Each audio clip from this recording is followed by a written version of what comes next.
Good morning. This is Mrs. Lonjway, and today I'll be reading chapter 14. One dull, rainy day at the beginning of November, Ishan Khan called Iqbal and me into his personal office. We entered the small, whitewashed room, which was almost empty and very neat. It stood in complete contrast to the rest of the house, which was full of papers, signs, color, and confusion.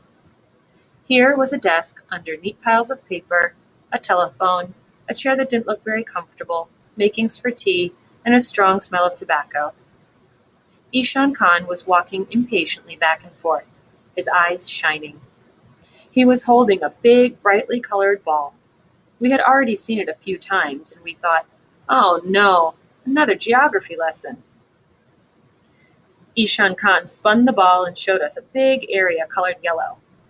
This is the United States, he said. It is a big and important country. I know, said Iqbal, hoping to avoid a lesson. It's the place where they make the songs. Where there's Hollywood and the movie stars, I said to help him. Ignoring our show of knowledge of American culture, Ishan Khan pointed to a small black spot on the edge of an enormous sea. This city is Boston, he continued. Every year, a company called Reebok awards a prize that's called Youth in Action. It's given to a young person who has done something of merit in any country in the world. I know Reebok, insisted Iqbal. They make shoes. I've wanted a pair for months, but they're too expensive. The prize is $15,000. How many rupees is that? I asked. More than we can imagine. This year, the prize has been awarded to Iqbal. Silence. To me? Iqbal asked, confused. Yes, and do you know what it means? It means that now you're known all over the world, and so is our fight against child labor. It means that from now on, they will have to be careful before they try to touch us in any way. It's a victory, Iqbal, and it's all thanks to you. You and I will go to Boston to receive the prize. But first, Ishan Khan turned to the globe. We'll stop here. He pointed to another country. This is Sweden, he said. And what's that? A country where it's very cold. It's in Europe. There's going to be an international conference on labor problems. People will be coming from all over the world. They want to hear you speak. Me? We were astonished. It was like a dream. It was difficult for us to believe that others in that faraway and unknown place called the world knew about us and our suffering. We were nobodies, wretches who just a year before had been working at our looms, some of us chained to them. And all those people wanted to listen to Iqbal. There's more, said Ishan Khan. A university near Boston has given you a scholarship. It means you'll be able to get a degree. Didn't you say you want to become a lawyer? Iqbal nodded without speaking. But that means we'll have to go. We'll be away almost a month, said Ishan Khan. Just wait. You'll like traveling. You'll see so many new things. When we get back, you'll begin your studies. And later on, you can go visit your family. You must be happy. I am happy, answered Iqbal. But I want to stay here, with you and Fatima and Maria. I want to free more children. You'll still be helping us. You're important. But later on, if you become a good lawyer, you'll be even more useful.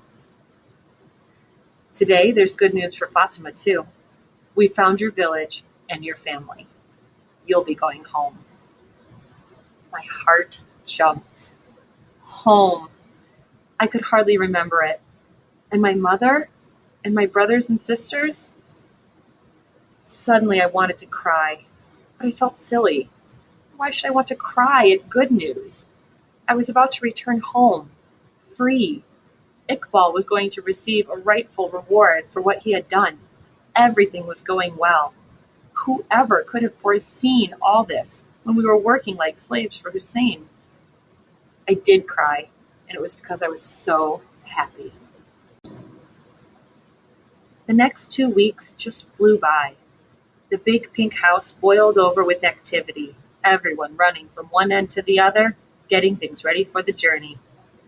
Reporters from Pakistan and abroad wanted to know about the prize. The garden was always full of people. For me, every sunset held sadness and hope. How much longer before Iqbal left? 9 days. I have memories of Ishan Khan talking into 3 microphones, of a stranger wandering around, taking photos of all of us. I should have made him give me one. At least I'd have that now. I remember the women kneeling with pins in their mouths, fitting the Western-style suit that Iqbal would wear at the ceremony. It had a jacket, trousers, and a vest, all in a heavy dark blue material. It would be cold where he was going. One day I came upon Iqbal all alone in the middle of an empty room while he was practicing the speech he would give in Sweden and in Boston. He tripped over every sixth word and then said, "Come on, Fatima, help me."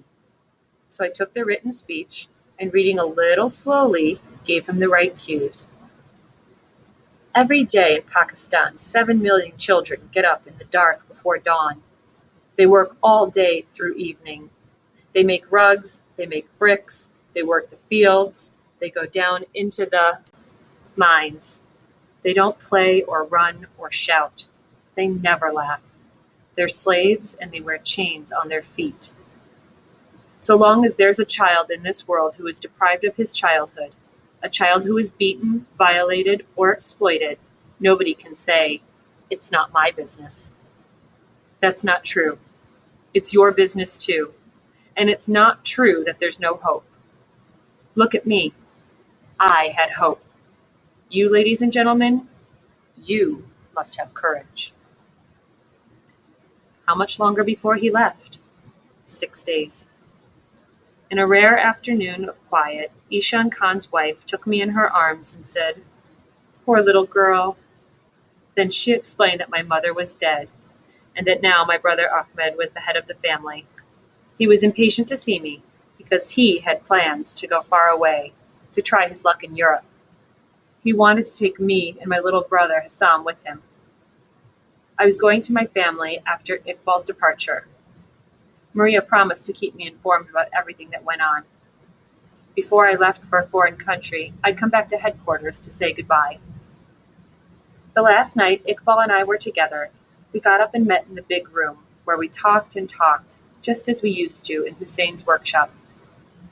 At dawn the next day, they let me ride in the car with Iqbal and Ishan Khan to the airport. Iqbal and I sat in back.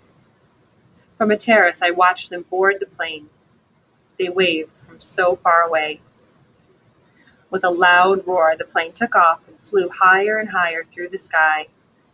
Iqbal had taken the biggest kite.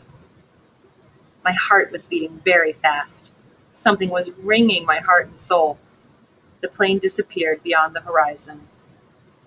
I wonder what America's like, I thought. A few days later, I was taken home. I can still remember the long journey in the Toyota van as it bumped over all the holes in the road. I can remember the countryside, part green, part gray and flooded. I can remember the working men and the beasts. I remember the muddy dirt roads. Every time I saw a group of huts, I thought, is this my village? I couldn't trust my memory, and I was confused. The driver was kind and pleasant. He talked and talked to distract me, as though he knew what I was feeling. Part of me wanted to go home, part of me was sorry. We arrived. My brother Ahmed was now a man. Hassam, the youngest, was taller than me. Slowly, gradually, I began to recognize objects that were once familiar to me.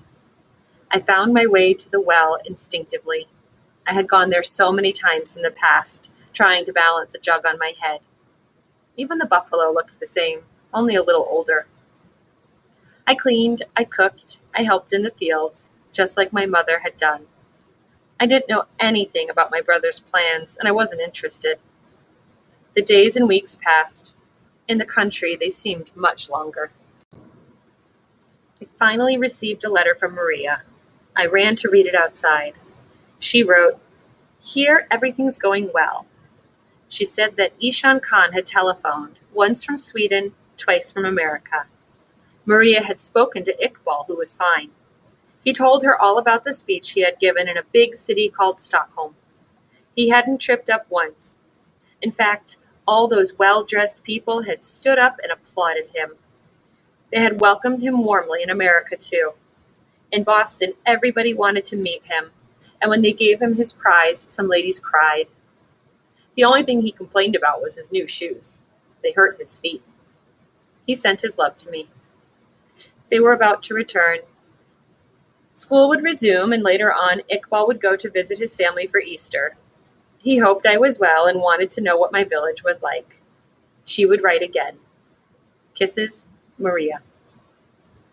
There was a folded article from an American newspaper in the envelope.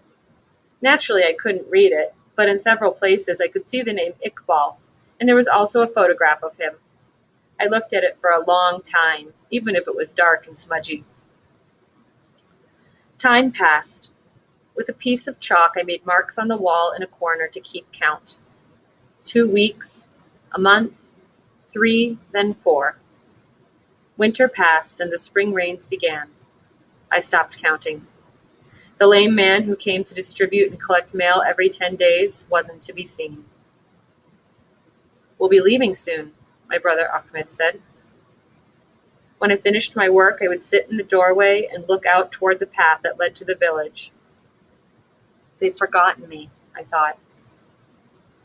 My mind went back to the kites, to Iqbal standing next to the carpet he had cut, to the night we crawled to the tomb to help him, to the afternoon in Lahore when we went to the movies. I thought that I didn't want to go to a foreign country, far away and ugly. 2 days before we were supposed to leave for Europe, I saw the lame man in the distance. He was struggling along the muddy paths. His bag was slung on his shoulder, and his stick sank 5 inches into the mud at each step. The light was ugly that day, livid and nasty. The clouds lay low on the horizon, and everything looked spotted and black. I watched him for half an hour as he came along so very slowly. Before he reached me with the letter, my eyes had started crying.